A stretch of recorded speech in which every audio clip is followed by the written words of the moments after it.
Welcome back to my YouTube channel. I hope आप सभी अच्छे होंगे। सो लास्ट वीडियो में हमने हमारा चैप्टर नंबर 3 स्टार्ट कर दिया था और सेकंड चैप्टर को कंप्लीट किया था।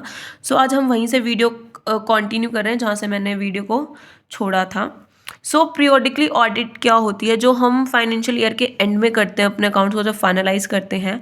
एम्प्लॉयज़ की पीरियोडिकली ऑडिट कहते हैं, जिसको हम एंड में करते हैं। Normally end of financial year में हम एनुअल और फाइनल ऑडिट बोल देते हैं, जहाँ पे बैलेंस शीट की ऑडिटिंग होती है। तो इनमें से आप कोई भी एक डेफिनेशन याद कर लेना। According to De Paula, a periodical audit is one where the auditor does not attend until the end of the period of accounts. The whole of the checking is affected at one time. ठीक है।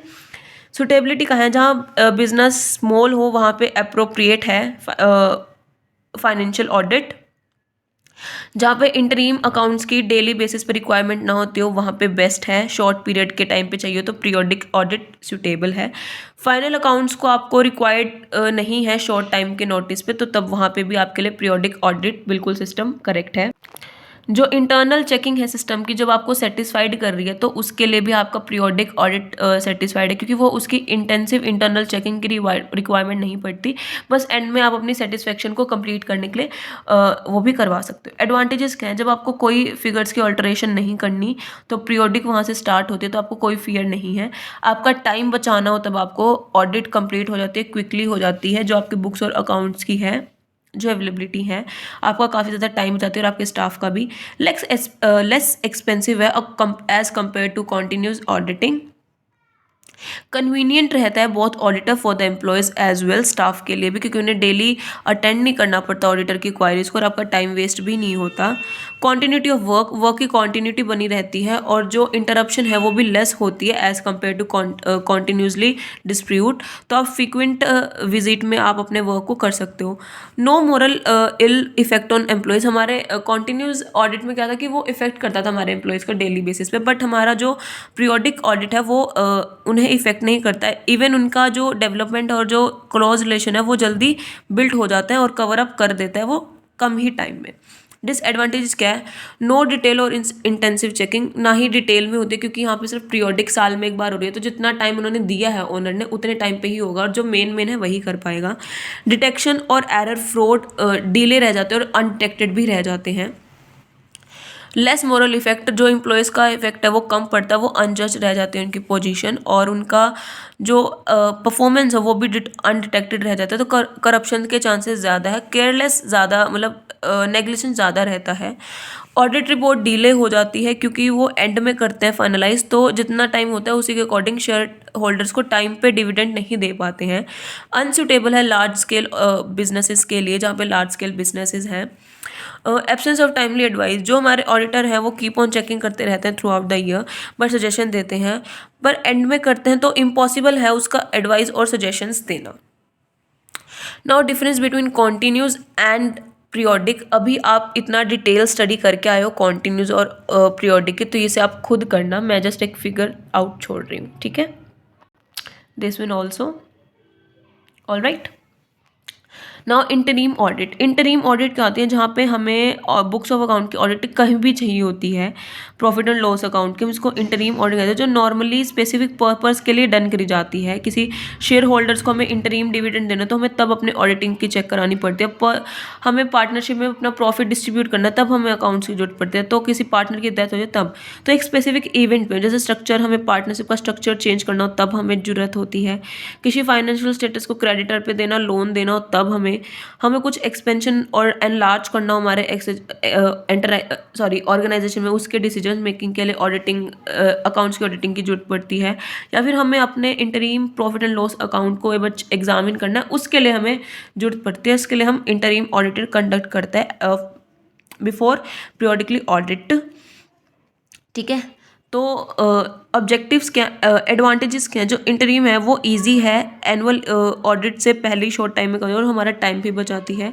जो error और fraud है वो detected करे जाते हैं financial year में, बट उसकी इंटरीम ऑडिट में ये अनडिटेक्टेड रह जाते हैं ड्यू टू फाइनेंशियल ईयर में हमें कराना ही होता है। जो रिजल्ट है वो एक पॉजिटिव इफेक्ट है हमारे एम्प्लॉयज़ के कोड ऑफ कंडक्ट के लिए।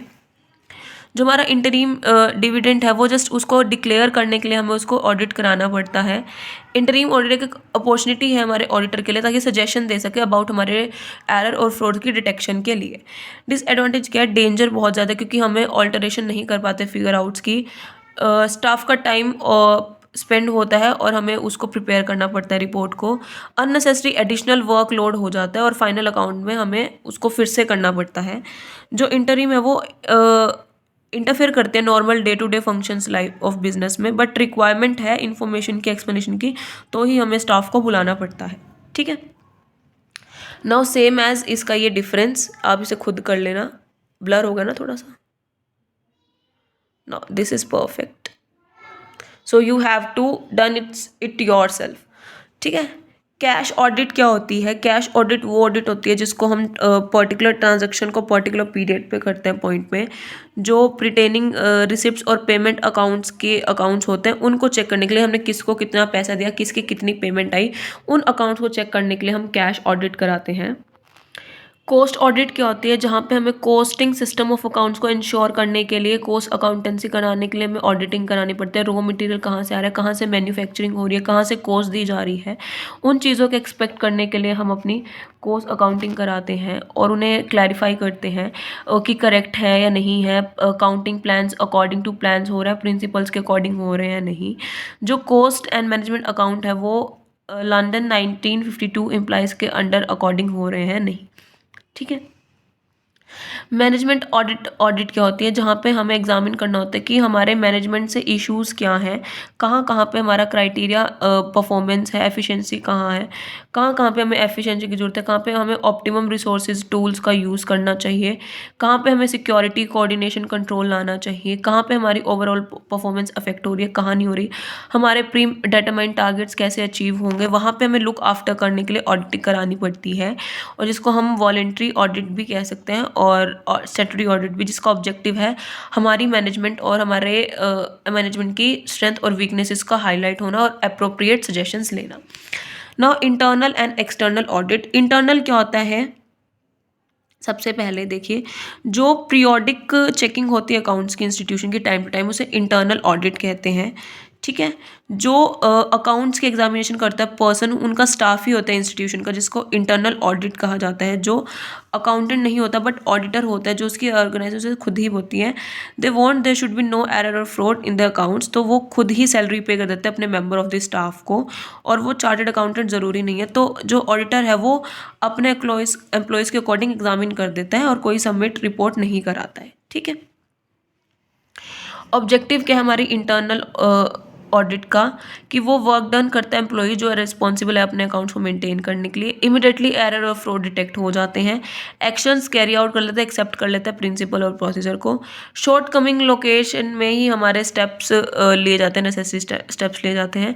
जो हमारा ऑर्गेनाइजेशन का फंक्शन है वो स्मूथली और अकॉर्डिंग टू प्लान चल रहा होता है, हमारी एम्प्लॉयज़ की परफॉर्मेंस पे आई रहती है। सजेशंस क्या क्या हैंगे? जो स्ट्रक्चर है ऑर्गेनाइजेशन का वो इफेक्ट करता है हमारी ऑप्टिमम को, जो मैनेजमेंट है, पॉलिसीज है, उनको फॉलो करना जरूरी है, जो हमारी प्रोटेक्शन है एसेट और अकाउंट्स की वो मेंटेन रहती है, एडिक्वेट रहती है, जो एक्सपेंसेस इनकर्ड होते हैं स्टाफ के द्वारा वो रीजनेबल और फेयर होते हैं, जो अकाउंट्स हैं वो हमारी ट्रू और फेयर पिक्चर बता देते हैं हमारे अकाउंट्स की। इंपॉर्टेंस क्या है हमारी इंटरनल की?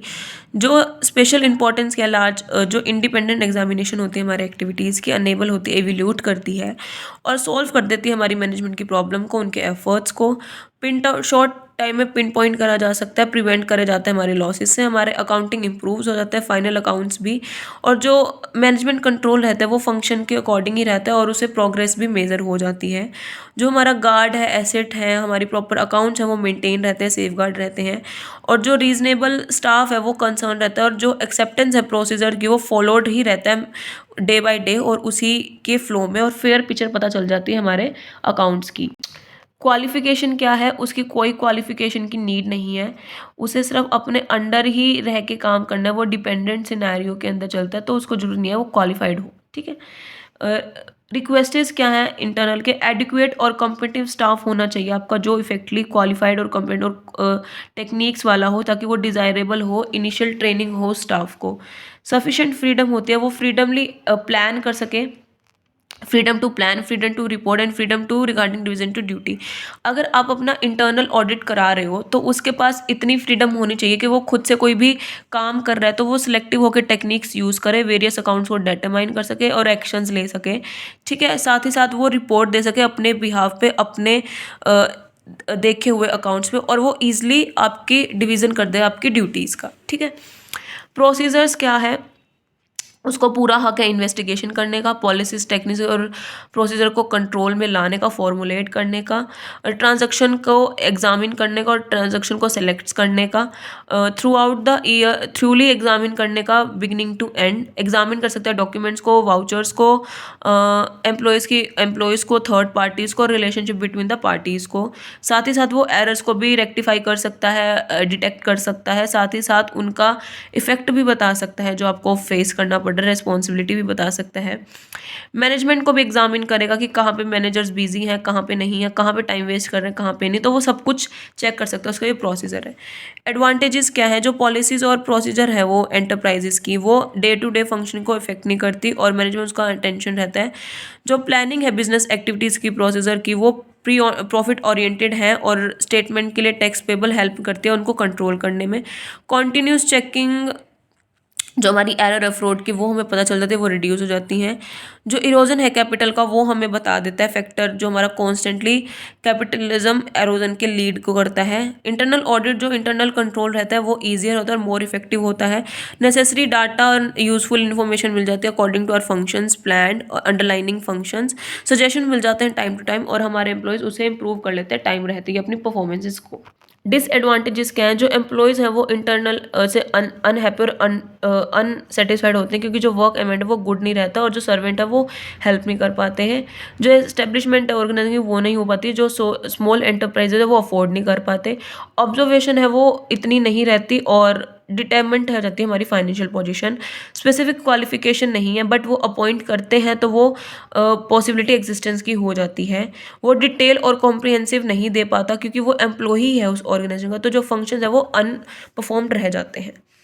नाउ कॉन्टिन्यूस और इंटरनल का differences, you have to done it yourself. ठीक है, एक्सटर्नल ऑडिट क्या होती है, जिसमें हम अपने बुक्स और अकाउंट्स की इंस्पेक्शन करते हैं, इंडिपेंडेंट अनक्वालिफाइड चार्टर्ड अकाउंटेंट या सर्टिफाइड ऑडिटर ही करेगा, कोई पर्सनली ऐसा कोई मामला नहीं है। और जो एक्सटर्नल ऑडिट है वो ऑडिट करेगा, टाइम भी देगा और रिपोर्ट्स भी तैयार करेगा, वो उसके स्पेसिफिक पीरियड पर एग्जामिन कर सकता है, जिसको हम इंडिपेंडेंट ऑडिट कहते हैं, उसका अकॉर्डिंग है। ठीक है, देयर इज़ अ डिफरेंस, कुछ पार्ट इधर है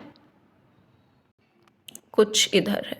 ठीक है, now internal audit and statutory audit, ये ऑलरेडी मैं आपको एक्सप्लेन कर चुकी हूँ लास्ट वीडियो में। ठीक है, so you have to done it yourself. Difference देख लीजिए पूरा इसका, यहाँ से आप इसे पढ़ें और खुद सोचें कि क्या है क्या नहीं। ठीक है, now internal auditor and statutory auditor. ठीक है, आपने एक डिफरेंस देखा, दोनों ऊपर ऑडिट है दोनों ही, और यहाँ पे क्या है, दोनों ऑडिटर हैं। तो ऑडिट और ऑडिटर में डिफरेंसेस क्या होता है आपको पता है। ऑडिट मतलब बुक्स की ऑडिटिंग करना, ठीक है, और ऑडिटर कौन होता है, जो ऑडिटिंग कर रहा है उसको हम ऑडिटर बोलते हैं। तो आपको इनकी राइट एंड ड्यूटीज आपको ही पता होनी चाहिए। मैं बार ये वाला एक्सप्लेन कर देती हूँ। इंटर्नल ऑडिट क्या होती है, जो इंटरनली सिस्टम प्रेजेंट होता है ऑर्गेनाइजेशन के अंदर, और जो इंडिपेंडेंट एग्जामिनेशन होती है वो स्टैट्यूटरी में होती है। जो इंटरनल ऑडिट है वो डिपेंडेंसी होती है, वो कंपलसरी नहीं होती, बट जो स्टैट्यूटरी है वो कंपलसरी होती है। जो इंटरनल ऑडिटर है वो खुद अपॉइंट करता है मैनेजमेंट को, और जो ऑडिट स्टैट्यूटरी है वो गवर्नमेंट ही और कंपनी भी दोनों डिसाइड कर सकती हैं। जो इंटरनल ऑडिट है उसका ऑब्जेक्टिव है एरर्स को डिटेक्शन करना और उसका कंट्रोल लाना, और स्टैट्यूटरी का है रिपोर्ट्स देना regarding correctness, accuracy and regulatory. जो इंटरनल ऑडिट है वो कॉन्टिन्यूस कह सकते हैं काइंड, और जो स्टैट्यूटरी है वो डन करी जाते हैं but final accounts have been prepared जब तक नहीं होंगे। स्पेशल क्वालिफिकेशन की जरूरत नहीं पड़ती, पर स्टैट्यूटरी में बहुत ज़्यादा क्वालिफिकेशन की जरूरत पड़ती है। जो ऑडिटर है उसका स्कोप और रेस्पॉन्सिबिलिटी मैनेजमेंट डिटरमाइन करती है, और जो इसकी है वो लीगल पॉइंट ऑफ व्यू से होती है। जो इंटरनल ऑडिट है वो एम्प्लॉयज़ होता है ऑर्गेनाइजेशन का, और जो ये होता है वो इंडिपेंडेंट प्रोफेशन होता है। जो इंटरनल ऑडिट होता है वो वैल्यूएबल सजेशन देता है मैनेजमेंट को, ताकि वो एफिशिएंट और प्रिवेंट कर सके डिल्यूजन होने से।